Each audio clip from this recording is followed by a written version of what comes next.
are at Starfire WOLFLAIR. We've got a great interview lined up here with Leslie and Robert. I want you to go ahead and introduce. So Leslie MITTS, MITTS, and Robert Myers. We're going to do a nice interview on. Right now, we're going to focus mostly on the book LYCANDROIDS, which is about basically wolf people. Can you start off by just telling us a little bit about your background, a little bit how you got to write the book?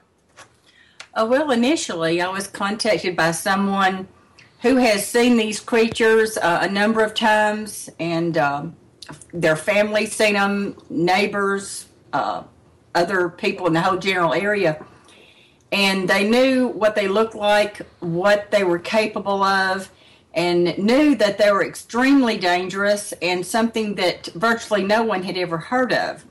And they felt like the general public needed to be aware of these creatures, that they're just really out there pretty much everywhere. They're in rural areas, and sometimes they make appearances in cities, and these are essentially kind of like the mythical werewolf. Is that right? Right. A lot of people call them werewolves because, honestly, it looks just like the werewolves you see in the movies. Yeah. Because they're about 8 feet tall, 7 to 8 feet tall normally, walk and run on their hind legs. Most of them are very muscular, like a bodybuilder, but some are thinner, or more like, kind of like the build of a regular, like a Belgian Shepherd. Anyway, they're extremely dangerous. They will not only attack animals, they can kill grizzly bears. Wow. Really, they rape horses. Rape horses? They rape horses? Oh, yeah, they do. They do. Yes. Horses and cows. And they have killed people. We're virtually positive they have killed people in the past. And a lot of these people that go missing in these rural areas, we believe that this very well may be what's happening to all these people. So essentially, this book was written to make people aware, more of a public service kind of an idea. Yeah. And we wrote a fictional story about the creature to just let people know what they look like, what they do, where they are, and that sort of thing. But honestly, they're pretty much all over the United States, Canada, on down into Central and South America. They've been sighted in Europe, Scandinavia, and we believe also in the Asian areas of the world. And how far back do these accounts go? These are really, we're talking ancient history here, right? Because like Native Americans have accounts of these lycandroids, these wolf people, as far back as their history can recount. Isn't that right? Yes, it's hard to tell where the actual sightings of these begin and legends leave off, but it very well could be all the ancient legends about werewolves may actually be about these creatures. More sightings of these creatures than there ever were in the past. That's why most people believe these are just a mythical creature that, you know, was just a legendary story that was just made up. So let's just be very clear for the audience here. These are not mythical creatures at all. These are walking, breathing, feeling lycandroids. These are giant wolf people about 8 feet tall, and they're vicious. Exactly, and they're being seen so much more often now, not only in remote forested areas like national parks, state parks, and all that, but people that live on ranches and farms. Some have been seen in just regular suburban neighborhoods. There have been a couple of sightings in downtown Phoenix near a golf course, and also downtown Chicago near the lake in a park. So these things are coming in really close, a lot more sightings, and there's a lot of danger involved. And so many people are into outdoor activities, you know, camping, hunting, fishing, and just be prepared.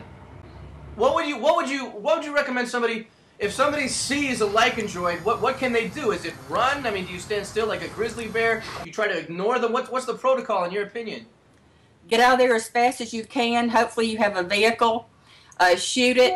Be prepared to fight for your life, but try to get away from it. But they are extremely fast in running. Their senses are hypersensitive, like their sight, their hearing, their sense of smell. So it's almost like a superhuman kind of a creature here. They've got heightened strength and agility. What about intelligence? Do you know anything about from your experiences and from your understanding of these creatures? Do they have an intellect that's on par with humans, or say superior to humans? Are these intelligent creatures? Yes, they do appear to be very, very intelligent. Like if you put up game cameras to photograph them, they take them down. They do. Yeah, they seem to be above an animal type intelligence, more like the Bigfoot type creature, intelligent, very intelligent. Right. Yeah, so there's also the possibility that these creatures, we don't know if they're like natural or if they're like ET or like a combination of the two. And there's also indicators that these creatures have been hybridized by some faction of like the military, Yes. probably to use as super soldiers, because I know of at least one instance where one was killed and found to have a computer chip in it. You're kidding me. Is there any kind of documentation where our audience could go, or was this hushed up real quickly? Extremely hushed up. I cannot tell you where this happened or how I found out about it, but yeah, that's why we're thinking these creatures, whatever they may have been originally, that some faction of the military is hybridizing them to use as super soldiers, and apparently that would be against just general citizens. But Right. out here, there's probably these natural ones, and there's also the super soldiers, and you don't ever know which one you're going to be encountering. So maybe it could have started out more like maybe like a Sasquatch, which was something that was found many years ago. You know, many thousands of years of accounts historically, and maybe the government here and elsewhere got onto these guys and said, you know what, we've got some applications militarily for these lycandroids, and then they started maybe capturing them, chipping them, training them, genetically modifying them, and enhancing as much as they could with cross-breeding programs. Is that possible? Yes, I believe it indicates it may have happened with some of these scientists that came over with Operation Paperclip, you know, the Nazis. Sure, the Nazi scientist program, where basically after World War II, Yeah. Nazi scientists were hired by the U.S. government to do a range of programs. Exactly. Yeah, we believe it's scientists with the darker side of the scientific, military, government type groups, that they're the ones that are hybridizing these to make them into super soldiers. But still, there appear to be some out there that may not be super soldiers, but maybe just flat out killers. For instance, there was one incident back in the 70s in the northwest Tennessee, southwest Kentucky area. It was a recreational area where a family of 4 was essentially slaughtered. I mean, Wow. torn to pieces. My goodness. And it was just a family-type camping area. And we're virtually positive it was one of these creatures that did that. It's really scary because you have to take there's mythological kind of implications here, and there's a lot of people who really aren't going to really believe it, or at least not at first. They'll be skeptical. But when you really put together that there's real blood, there's real tragedy, real loss associated with the victims of these lycandroids, you have to take a step back and say, what the heck is going on here? What are these things capable of doing? What is this about? What I'm wondering here is what you can tell me, just sort of generally, that in your experience and with your knowledge, your breadth of knowledge on this subject, what is the most important thing that you can really warn us about these creatures? Is it that they're becoming more frequent, that the sightings are happening? Do you think that there may be like some sort of coup or some sort of build up where they might attack en masse, or that the government might use them in some like coup de grace during an insurgency against the people, like say we're being wiped out by the government, and these things are at the forefront to just do massive casualties as quickly as they can? Yes, I've been wondering if that might be the purpose behind some of these that do appear to be these hybridized super soldiers. I don't know what else the purpose could possibly be, because it's obviously some kind of a secret project, and that's the only thing I can imagine is for decimating large groups of people, or keeping people under control, located in their homes, not leaving, because these things can just rip doors off. I mean, you know, no matter what you live in, they can get into your house anyway. But yeah, they're totally deadly. Have you actually seen a lycandroid, or can you talk about it if you have? No, I personally haven't seen one, but a lot of people have, and there's eyewitness accounts of them having been seen all over the country. Have you seen, or have you spoken directly with somebody who's been in direct contact with a lycandroid? Yes, I have. Did you sense sort of a panic, a serious fear, like an intense kind of fear, a petrified sort of emotional content to the person who had seen this lycandroid? Do you think they'd ever be the same?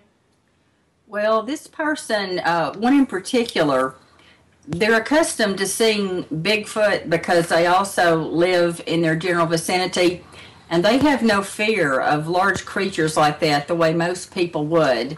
And I've spoken with people that have seen these. They're hunters, or they're in the woods a lot. They hunt large game like grizzlies and so forth. But these things here absolutely terrify these people. No kidding. They absolutely terrify. Now, have you any accounts of people who've successfully shot and killed a lycandroid? I remember that you said something about if you see one, if you can't get away, prepare to defend yourself, and the best way to do that might be to shoot them. Do you know of anybody who has shot and killed a lycandroid? Right, and I for their own safety, because of this secret military government thing, I can't reveal where they are. Right. However, they're in the back of the book. We have a lot of the factual information about the history of them, where you find them, what they look like, their behavior, incidents, eyewitness accounts, and there's also a photograph of a footprint of one of these creatures, and their footprint is absolutely huge. It's much bigger. It's about the size of a grown man's hand, like three of them, three large men's hands. Right, okay. They're huge footprints. These things are enormous. Yeah, and there was one lady, her account is in the back of the book, where she was attacked, and she was lucky, I would say, to be alive. But this thing, and it was one of the small ones, one that did not have the bodybuilder kind of a shape to it. Right. And it almost turned over a horse trailer that had a tack room attached. So those things are huge, and they weigh thousands of pounds, and it tried to turn it over on top of her. That's a very strong creature that can do anything like that. So just to be clear here, we're not talking about some silver bullet werewolf thing. You're talking about get a shotgun, get a 44, get whatever high power rifle you can and shoot them. You don't need any special kind of bullet. You just need to stop these creatures before they stop you. Isn't that right? Right. The old silver bullet thing emanated from a movie, an old movie. Is that where that originated?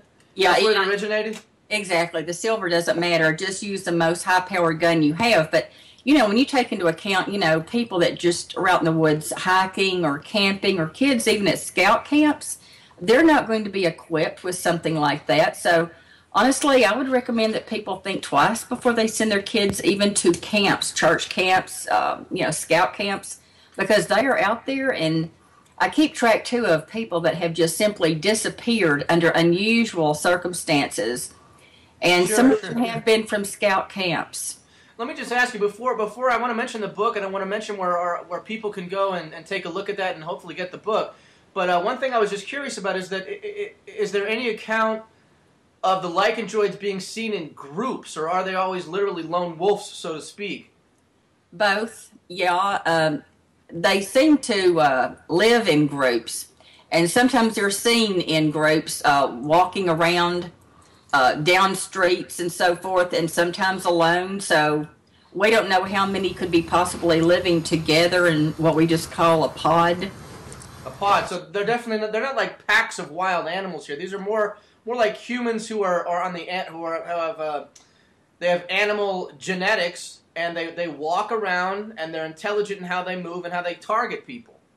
Yes, exactly. I mean, some people have even looked out the window at night and seen several of them just walking down the street in their subdivision. Can you imagine? I'm just trying to sit here, thinking, I live in Burlington, Vermont. If I look out the window and I see a bunch of large wolf creatures looking outside, I think it's like a cartoon, or like I'm having a dream or something crazy. Yeah, like a giant Wile E. Coyote walking down the street. Yeah. Right. So let's talk about your website. So is it LYCANDROIDS.com? Is that right? Yes, that's it. Okay, so that's spelled LYCANDROIDS.com. That's right. Okay, and you have a book out, and the book it's just simply called LYCANDROIDS. Is that right? LYCANDROIDS, Super Soldiers, and the Freedom War. That's right. LYCANDROIDS, Super Soldiers, and the Freedom War? Right. Now, it's funny I don't remember that title, because I do remember reading about 140 pages of it, which I'm about halfway through, and I've been very enthralled by the book. I find it's a real page turner. I wasn't sure what to expect when I first started reading it, and it comes out. It's hot. It's pretty electric. It's very, very engaging, and it's got some. It's got a lot of buzzwords in there that I identified with. They talk about the New World Order. They talk about different phases of technology. They talk about the extermination plan. Robert, I wonder if you might be able to cover a couple of those things. I know that you're very knowledgeable on that topic. Thank you for having us on the show. And I'm Robert D. Miles, author, screenwriter, producer. And most people know me from some of my work in the past, such as Fast Walkers, which was a acclaimed UFO extraterrestrial documentary, and also an earlier book, which is called Safe Space. And I was drawn into this project in part because of the interdimensionality aspects of this particular creature, the LYCANDROID. Talking about by interdimensionality, is it possible that these creatures have been transported through some sort of dimensional diversion or some sort of transport system or something like this, or can they reach the interdimensional plane? I think that possibly they may have been here even prior to some of our early Adamic creations, but they definitely, in my opinion, after following the research, which Leslie has done, and she's the one that's knowledgeable on that. Yes. But the more I researched it and connected the dots with the other aspects of interdimensionality and the other experiences and interviews that I've done with hundreds of people in the process of creating Fast Walkers and also our video library series, Fast Walkers Open Files, hundreds of hours of interviews of people that have had experiences, and interdimensionality is a huge factor when it comes to these LYCANDROIDs. And as you move further into the book, you'll experience more of that. But what was drawing me is the fact that, like you, I had a hard time believing that a creature like this actually existed. Sure, I mean, anybody with common sense and anybody who's just lived sort of a normal life, you're going to be skeptical. You're going to say, there's no such thing as a real werewolf. What started to interest me when I was reading it is that you were talking about some very real things, and I also understand that the government has been caught red-handed doing all kinds of genetic experiments. I heard on a radio show several years back about how there was some subterranean facility in the South was responsible by the government for producing these baboons, and these baboons were chipped, and these baboons apparently can jump really, really high distances, and they have incredible strength. So if they were to go crazy during some sort of civil revolt or civil uprising, they could just tear the limbs right off of human beings. They can manipulate dolphins. They can do all kinds of things. So it's certainly not too far out of the realm of possibility, just from what we know. And also it's backed up by all kinds of Native American accounts of these LYCANDROIDs. These werewolf or these wolf people really appear to have a very solid foundation in historical accounts. I was privileged to meet John Lilly, who did the book Day of the Dolphin, and who was under the control for a while of the CIA and his program with the dolphin experimentation. And he went public and just blew the whistle on some of those types of crossbreeding and cross-genetic, not just experimenting, but actually getting and developing working species that were trained and capable of doing this.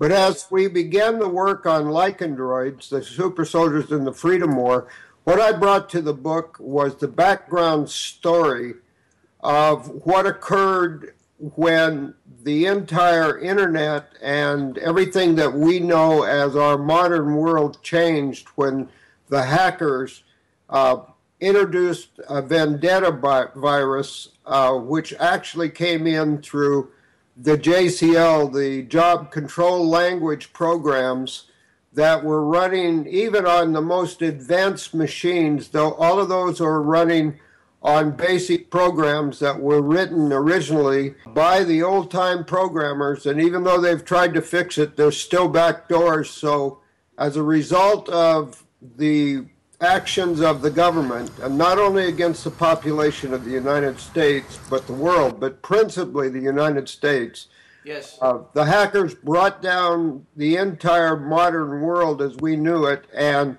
suddenly we have people who are going back to the most basic level of living and trying to be in touch and trying to live their lives under the most diverse and the most desperate situations. And that's why we chose to use two different groups. One group near Chattanooga, Tennessee, near the Georgia Guidestones, and another group in northeastern Arizona, and interwove the story of the drama of their lives and also a love story of two people that are separated by the results of what had happened in the world of 2015. Good. What's a great book without a good love story in there, right? That's right. You've got to have love, because what is life without love, right?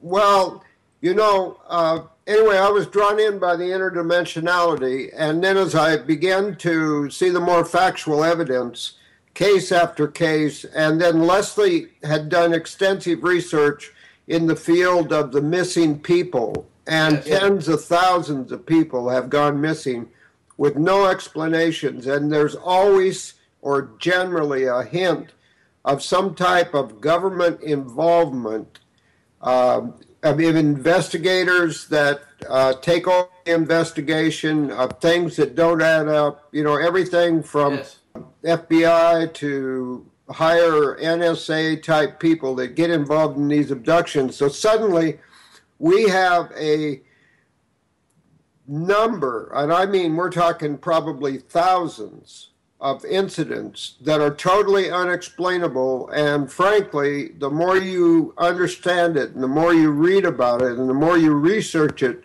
this could be the key that unlocks a number of those things. So it really could be these lycandroids, these wolf creature people, they really can be the doorway for us to understand what the heck the government's up to in a lot of ways. They might be a lot more central to these disappearances, to interdimensionality, and to other things that we find very mysterious about what's happening. And most people don't think of lycandroids. I don't think I'd ever heard of a lycandroid before I started to read your book. I mean, I definitely have seen a lot of films. I'm a big fan of John Landis' American Werewolf in London and other werewolf films, Wolf with Jack Nicholson and Michelle Pfeiffer. I just watched that a few weeks ago. I found it very entertaining. And we all know that the government military-industrial entertainment complex, to borrow a phrase, does a lot of times incorporate things into the movies that will clue us in, just trickle down little bits of information into the movies that will be sort of descriptive of very real programs. They won't come right out and say that we have lycandroids that we're making, but we'll talk about werewolves, and we'll sort of put the inception in there. We'll put little kind of clues for people in the know and for people in the general population, sort of piece it together if they can, or play on their unconscious. What I'm really curious about right now is I'm wondering how exactly this interdimensionality factors in. How do you investigate that? How do you talk? How do people know? What do you look for when trying to understand that? Well, more and more, the whole subject of interdimensionality is coming into the privy of the scientific community.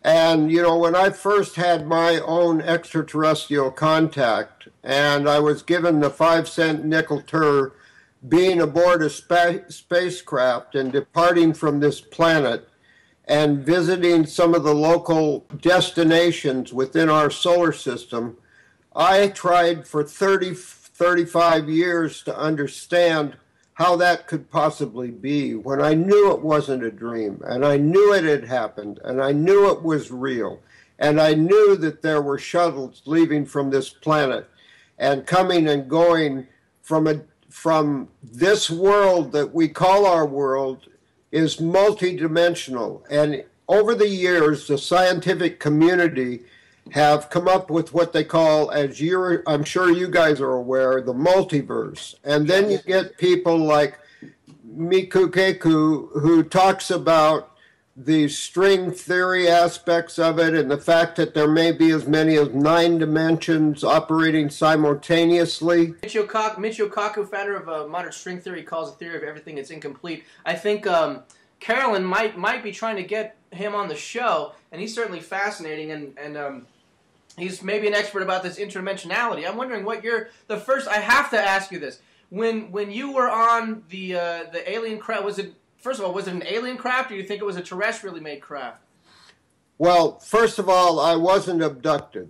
Okay, I went very, very willingly. You had a very pleasant, this is one of the good experiences. Fortunate that way. I want to just ask, how did you feel? I mean, for all of us who've dreamed of being taken on a spaceship, and if you look at the NASA footage, if you just take a look at the videos right outside our atmosphere, there's thousands of these things. They're all over the place. You can't get away from all the UFOs out there. We know they're there. There's 35 new videos every month showing up with UFOs all over the skies, a lot of them government, a lot of them extraterrestrial in origin. So we know they're there, and I'm certainly somebody who's very, very, very deeply had sort of imaginings about what it's like to go outside of our atmosphere, to go outside, maybe to another planet, hop a ride there, and just to see what it's like. The first thing that I'm inclined to ask is, how did you feel when you were out there dancing with the solar system there, taking a look at things around in space? Well, the first thing I want to make very clear is that my visitor and the visitors that I visited with were very positive, a very positive civilization. I hesitate to call them a species. I would call them a civilization from another star. And the energy field that they radiate when you come into their presence is so incredible that it literally lifted my own resonant frequency, if I can use that term. My body harmonic raised, and it was the difference. Quick analogy is we've all had our finger in a light socket or touched an electrical wire, and that's 110. Well, this was like 440. I mean, it was like 3 to 4 times the resonant frequency that I, as a human, normally experience. And that resonant frequency, from the moment of my contact, and I was aboard my sailing ship that I had built in Portland, Oregon, a trimaran, and sailed down the Oregon coast, sailed to Hawaii, and lived on the boat for 2 years there, touring the Hawaiian Islands. I was in Alawai Yacht Harbor, which is a huge yacht harbor with perhaps 300 boats right in downtown Waikiki. And all of a sudden, this beautiful woman, naturally a beautiful woman, materialized in my stateroom. And prior to her materialization, I was wide awake. I had had my coffee. I went back to my bunk. I was sitting there with my skylight open, looking out at the breaking dawn over the gorgeous Hawaiian skyline. And suddenly this radiant energy permeated the entire stateroom and myself. And then within a few seconds, this incredible being materialized there. And, you know, I thought I was dreaming, hallucinating. She had me touch her, feel her, and then she asked me if I wanted to take this voyage. And of course I agreed, I did. And from the moment that I made that contact until the contact was over, that resonant frequency was being emanated not only by the individuals, but also by the planet itself. And that was the most life-changing experience that I can possibly describe, and I would wish it for everyone. I'm sure our audience can kind of sense it. I sense a sort of there must be some remainder of that excitation, that positive energy that's still there, that ebullient sort of, you know, excited feeling. Did you actually see this other planet yourself, like up close? Did you go to the other planet, or was it just in the solar system here? No, I actually went to a planet, and the planet was Jupiter. Okay, and there's a lot of information that's been put out on Jupiter, and believe me, over the last 20, 30 years, everybody has said there's no way Jupiter's a mass giant, and we see all of this propaganda and stuff that's put out about our planets that are in our solar systems. And honestly, I can't tell you guys whether it was Jupiter in our dimension or whether I was in another dimension, but it was the most incredibly beautiful, spectacular place I have ever been. Skies, color or aurora in the skies were the yellows and blues and pastels, and there was greenery and there were trees. It was really, really phenomenal. It makes me feel very good. I have this unusually kind of warm, good feeling just hearing it from you. I dare say I would want to go, but I mean, I don't know if I'd want to wish that. If I could do it, I think I'd do it in a second. I think everybody was. It just sounds like a really breathtaking, beautiful experience overall. And we touched a little bit back upon interdimensionality again. I'm wondering if we could just kind of get back to the LYCANDROIDS here just a little bit. I don't mean to pull us back from such a beautiful, powerful moment in your life, but I am very curious about this interdimensionality, how it ties to LYCANDROIDS, because our audience might need to be clued in. It might help them to know as a doorway to understanding, as a key to go into that door to concluding and wondering what's happening about our government, to get all the information, these pieces together. How do you think LYCANDROIDS are using interdimensionality if they can? What sort of information do you think the government has about their interdimensionality and their powers with it? And is there anything else that you can tell us about this interdimensionality?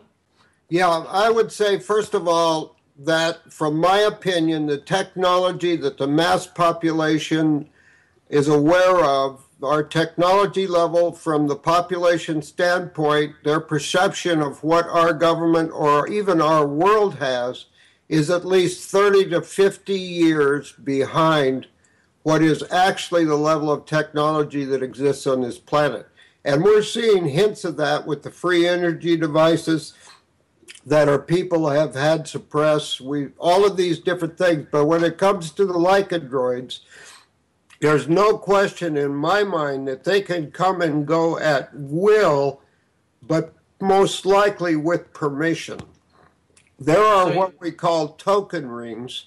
I believe you have the logo of the starship with a blue circle and a radiating circle around it.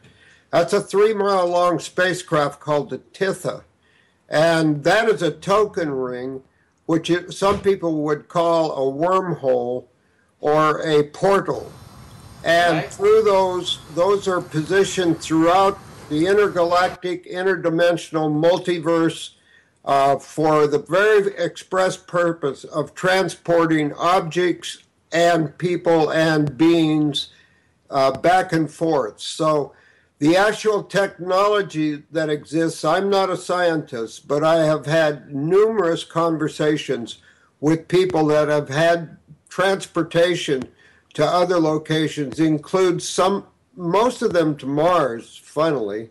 There's a lawyer in Seattle that you may be aware of that has talked numerous times about being part of a group of children that were trained and learned to transport, and they were transported right out of downtown city by simply walking into an elevator. Wow. If you can accept the premise that we're being lied to, you know, not too hard for me, by the mainstream media, then take a look, and you know about exponential expansion.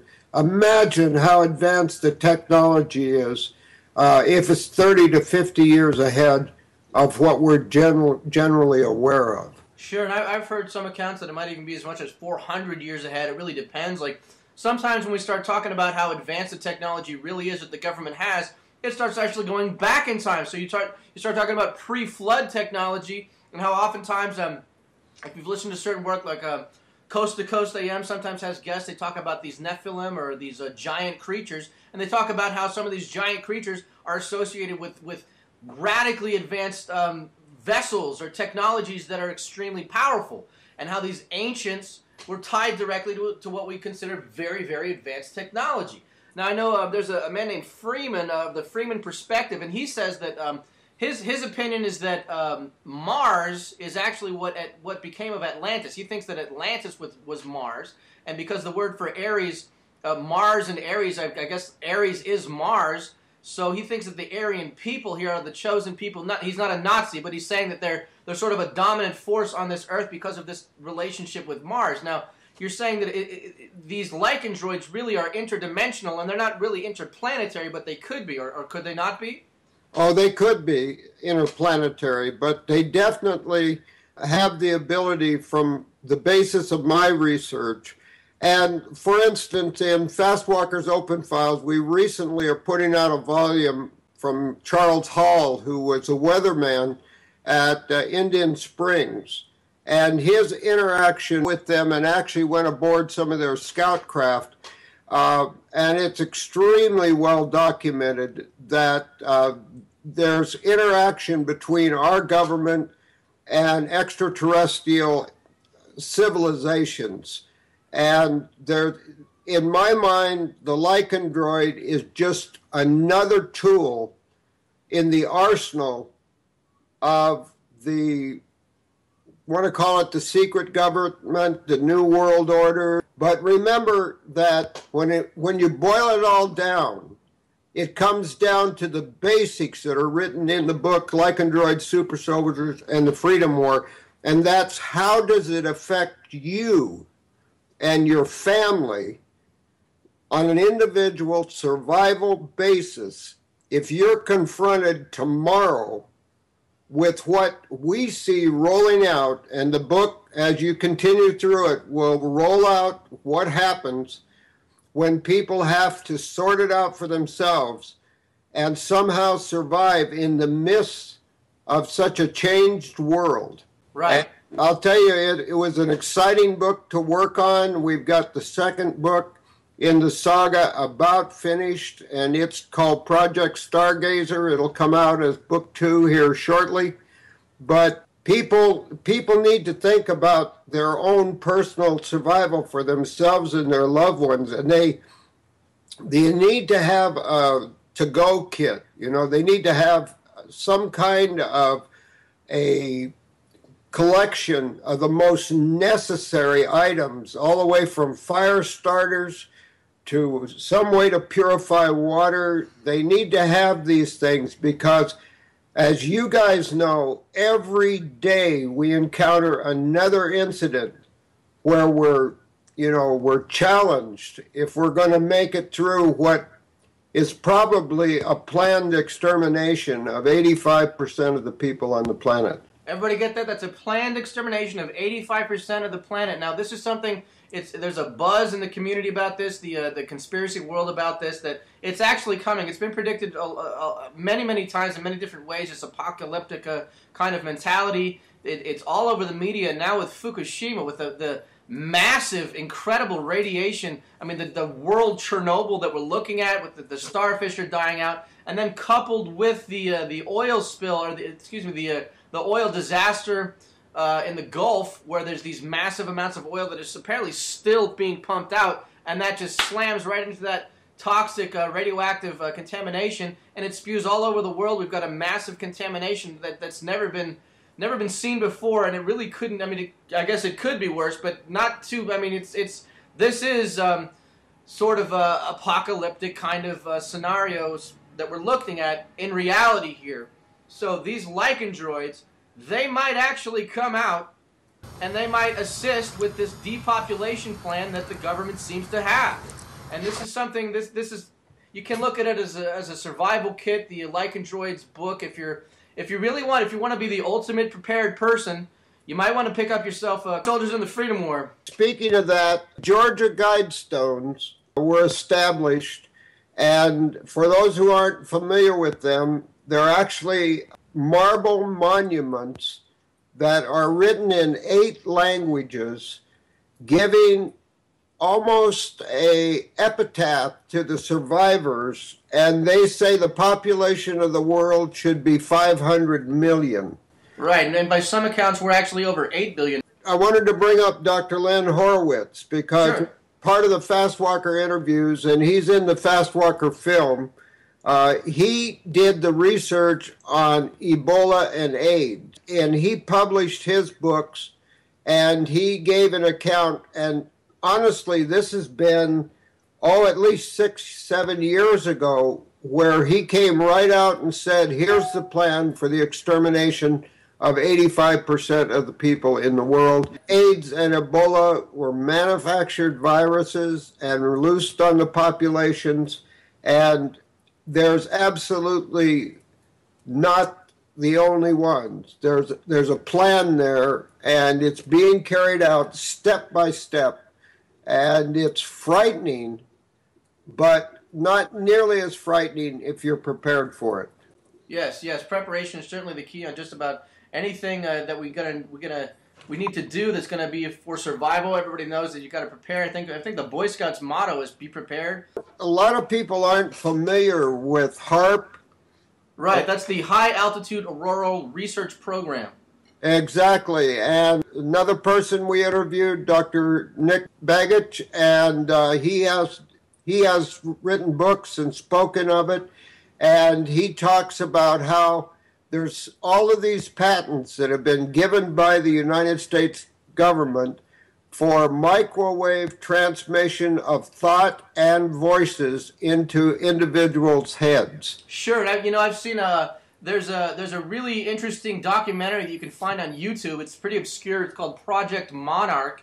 It relates to the MK Ultra program, and one thing that they cover, aside from the really grisly and gruesome world of mind control by our own government here, which basically they abduct children a lot of times, sexually assault them, beat them, and then they, in many different specific ways, to socially engineer them into being politically effective and useful tools, either assassins, sexual luring operations to provide blackmailing material for elected officials and things. And one thing that this film, Project Monarch, covers is they cover weather modification and also mind control products, those things that have been proved by public record to be actually in existence and effective. And one of the things that this film Project Monarch talks about is how there was an experiment in Russia where they took they had a device and they tried to implant. This was like 1982 or something like that, in the late 70s or early 80s, if I recall, around 1980.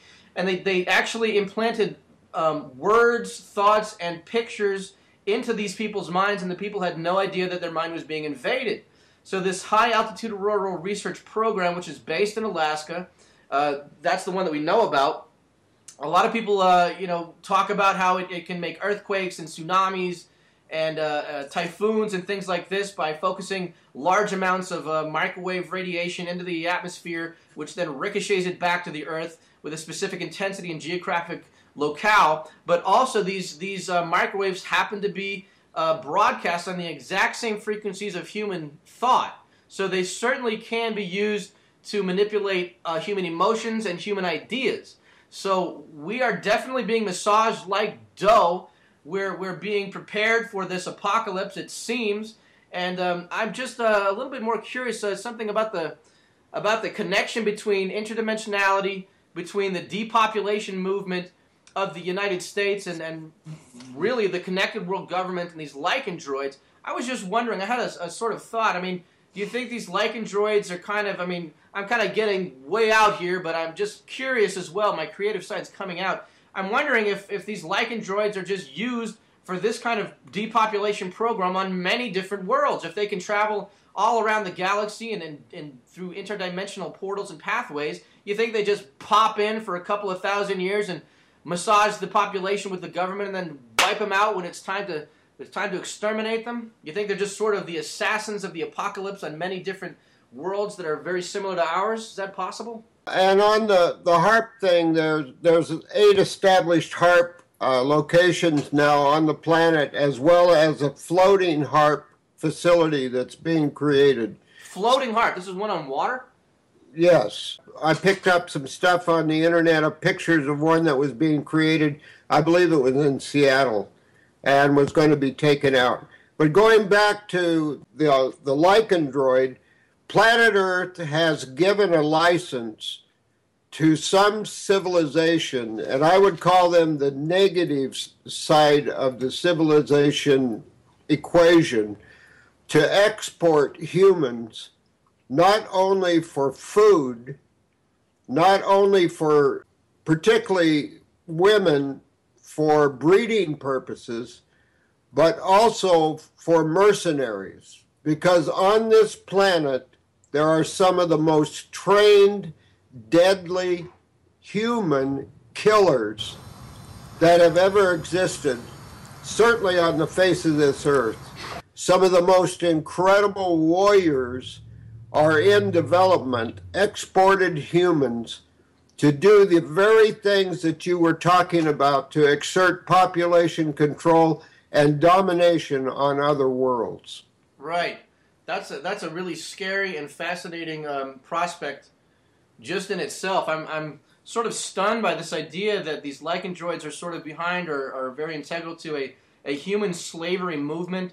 We all know that the genetic breeding programs are very they're very popular to understand, as far as, like, you know, there's the difference. Different gray aliens are very well known for having different breeding programs. Some people say that one species of gray is about to die out, and they want to save themselves by hybridizing with the human population. What's really interesting coming out of this interview about lycandroids for me is that it's possible that these lycandroids might have some sort of role in trade as we know it, or, I mean, we would even call it business maybe, but some sort of factoring into this genetic interplay between species here.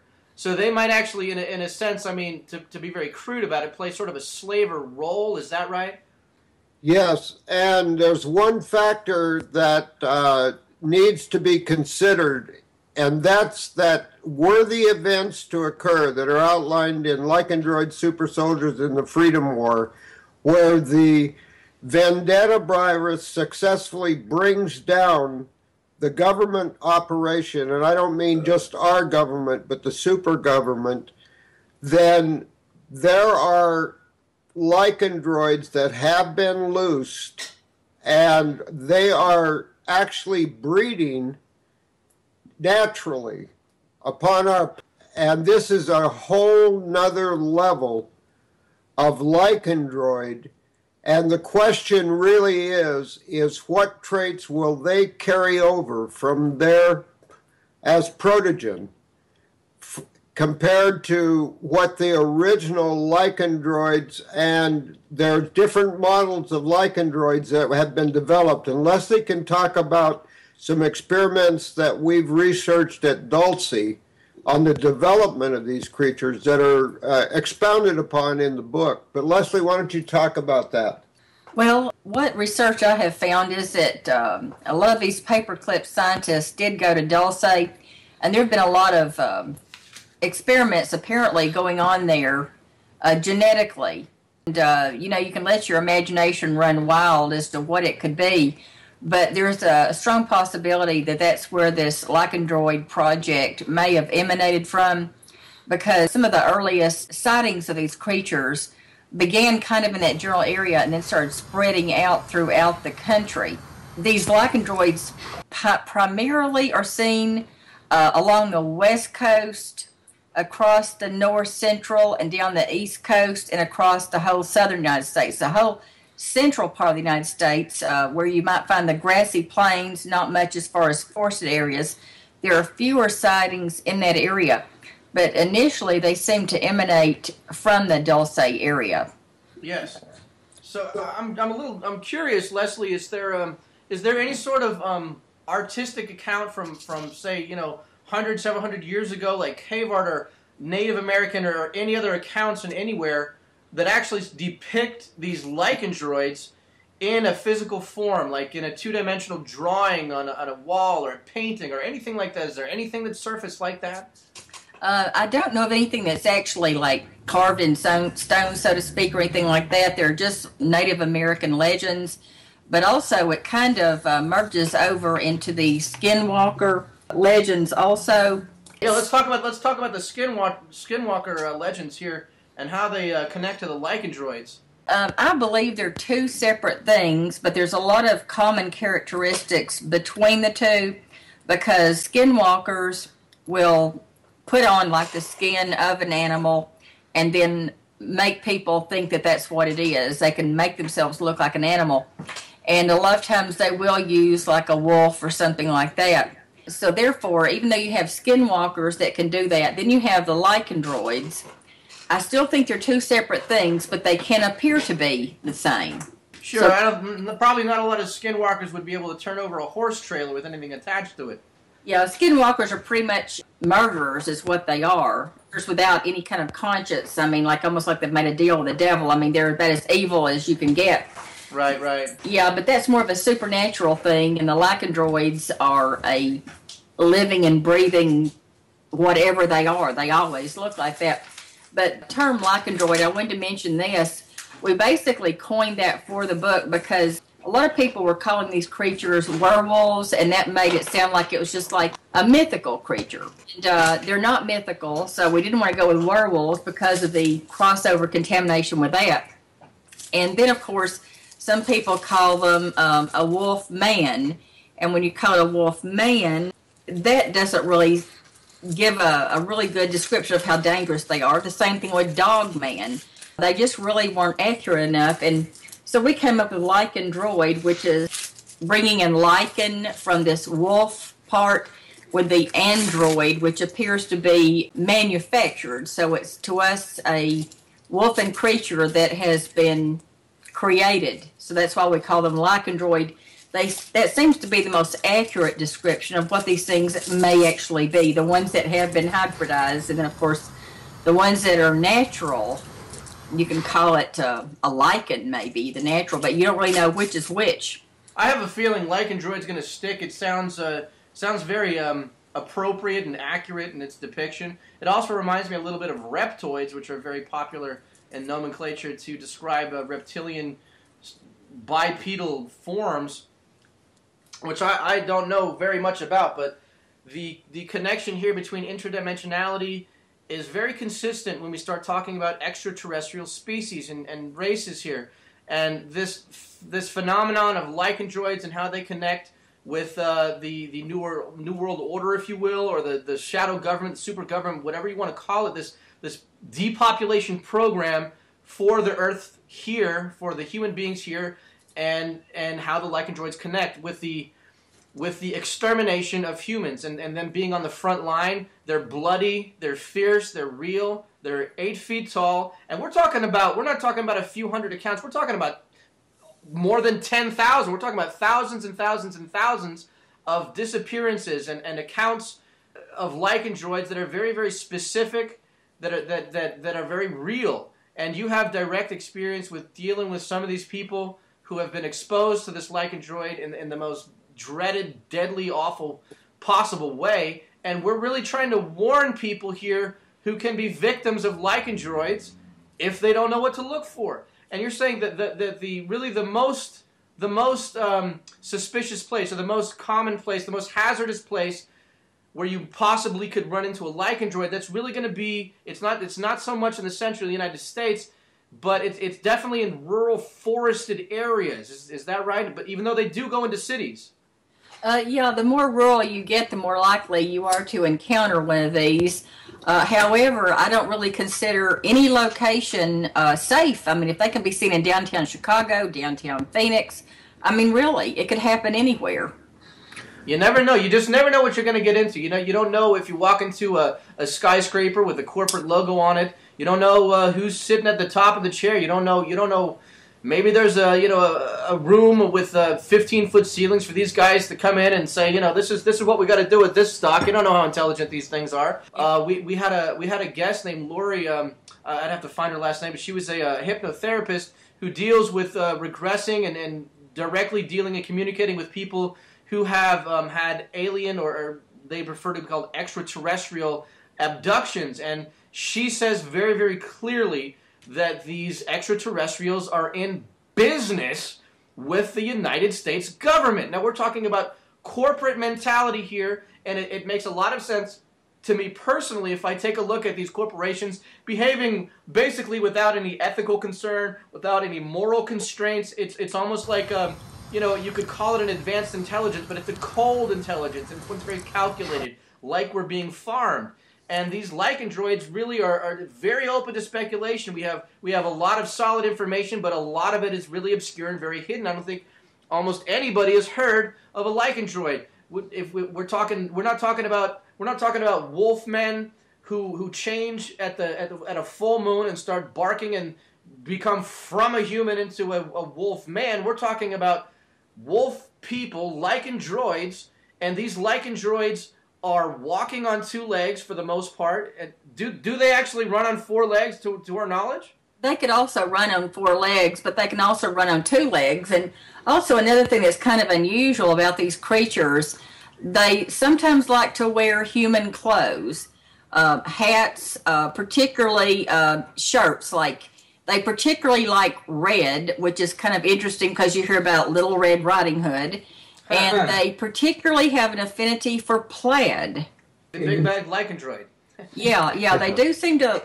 In fact, one was seen about 20 miles from where I live, walking down a road, the side of a road, and it was wearing a hat and some kind of a jacket or a shirt. They were driving past it, and they got a really good look at it. And it was an upright wolfen creature, about 7 or 8 feet tall, and wearing a hat and some kind of a jacket shirt. You're making I'm shivering here.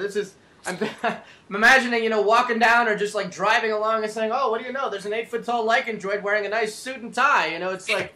Yeah, I wanted to get back to one of your earlier questions about antiquity and if there's any drawings or anything of this type of creature in our recorded history, or at least the recorded history the mass population knows about.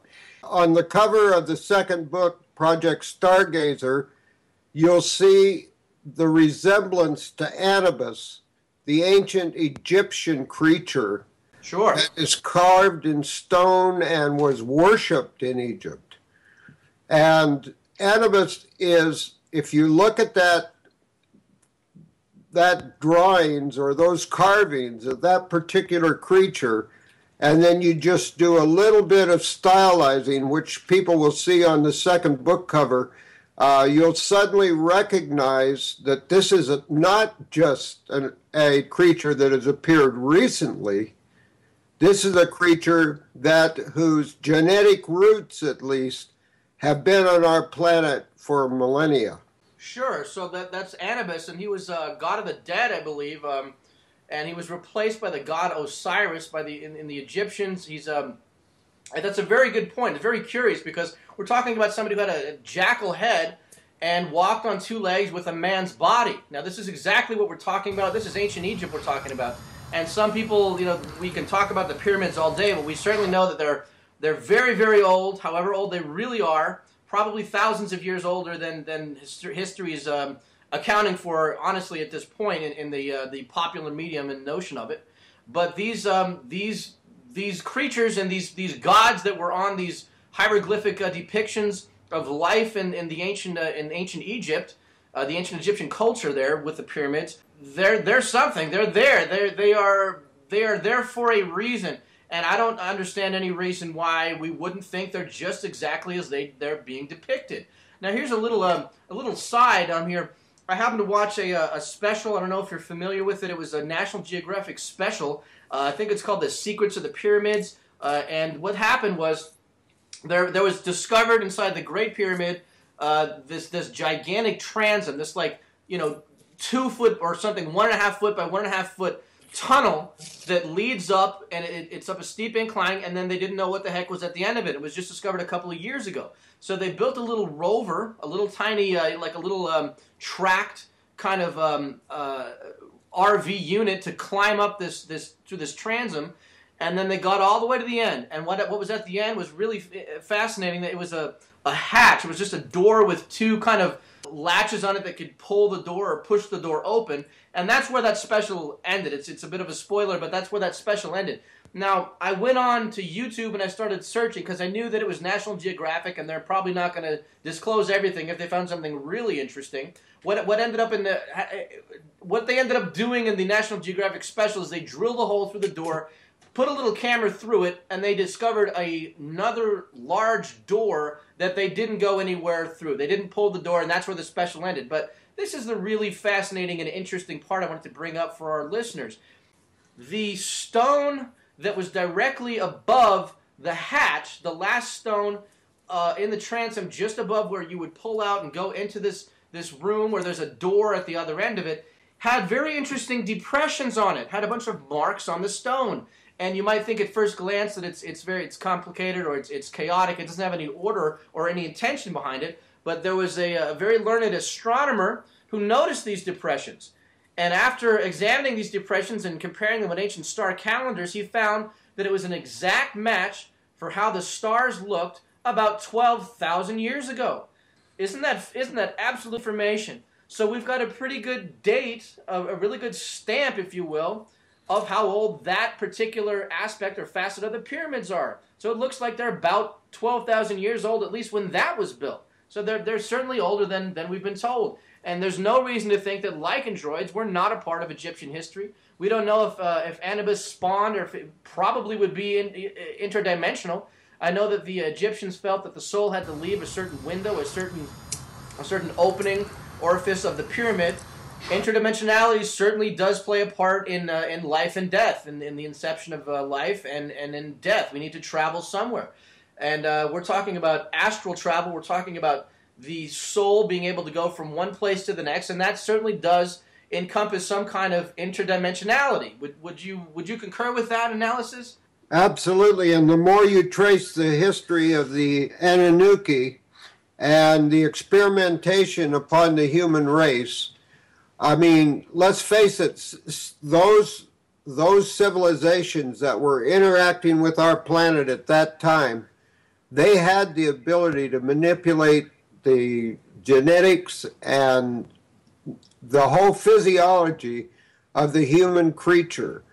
And that leads us into a subject which we can discuss perhaps at a later date, which is that humans only utilize a small portion of the power of the mind, but there are elements missing in the human, and one of the most sought after elements anywhere in the universe is gold.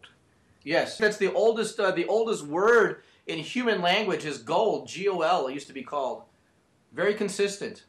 Humans have never had gold in their physiology, but I've done a lot of research on the effects and some of the scientific side of having gold as an element in the human body and the pathways that it opens to the mind and to the brain when a human being has gold as an element. Yes. Along with the iron and the other things that are very, very typical in the United States. Yes, and this is something that was very common to Egyptian in their accounts. It was called mufkazit. I'm not sure if I can pronounce that accurately, but it's basically a bread form, if you will, a soft white powder form of gold, and they felt that it was very integral to achieving an afterlife. Longevity is one of the things it affects, and you're talking about monoatomic gold. Yes, that's right. From the Hebrew side of it, it was called manna. Yes.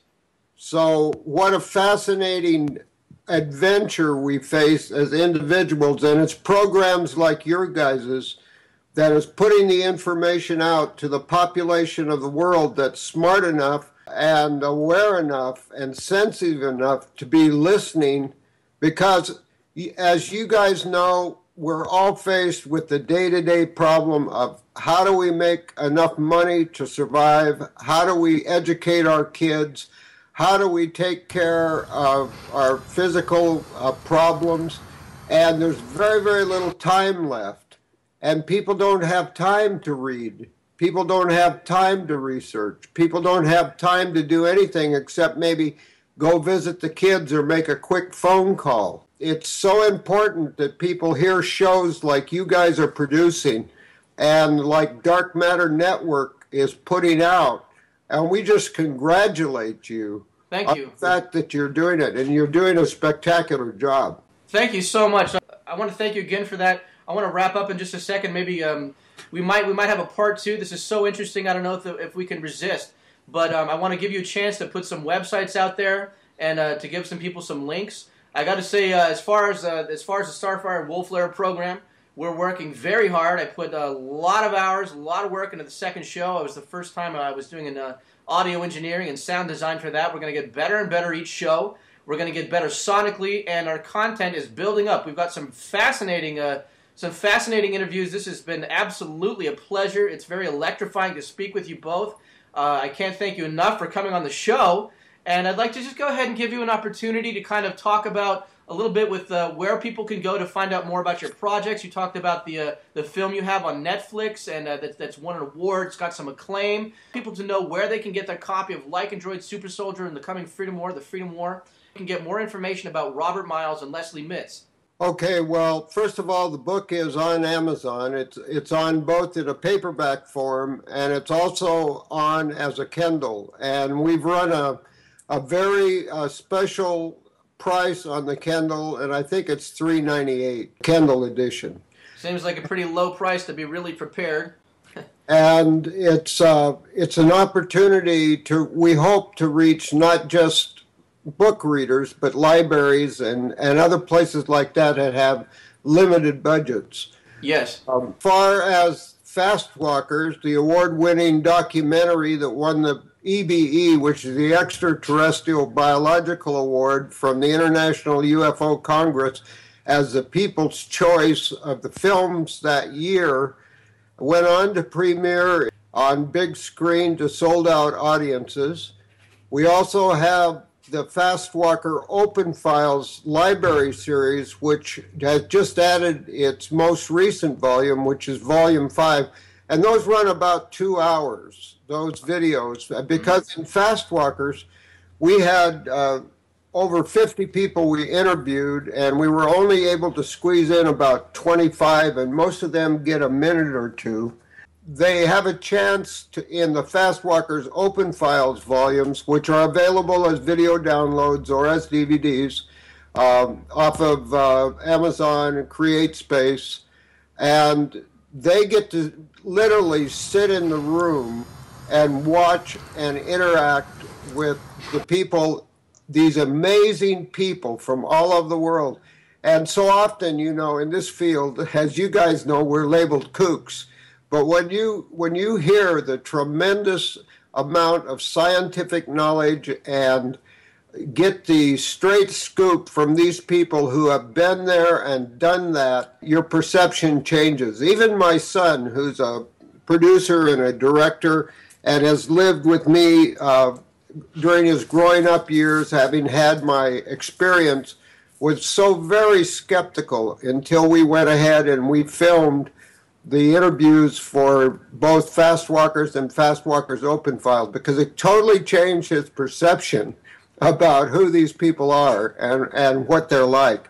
And our most recent volume, Volume 5, which I think is just going up today, it has an incredible interview of Wendell Stevens. And Wendell Stevens has been recognized by people all over the world as one of the most knowledgeable people in this field that has ever lived on the planet. And unfortunately, he passed away. It's a wonderful interview, and it's also got Steve Bassett, who's the founder of the X Conference, has promoting doing a film for the Truth Embargo that we totally support, Steve, in that effort.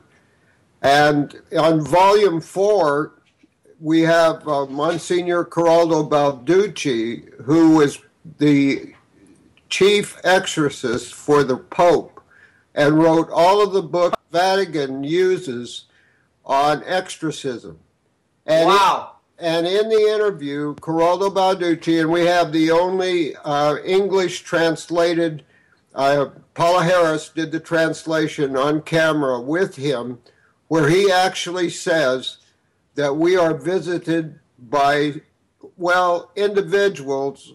I don't think they weren't angels. He didn't say they were angels, but that God's creations go much further than just this planet alone. And he was the first notable figure from the pontiff level who made that statement, and he has also passed away. So there in the Fast Walker Open Files volumes, people can check that out at fastwalkers.com.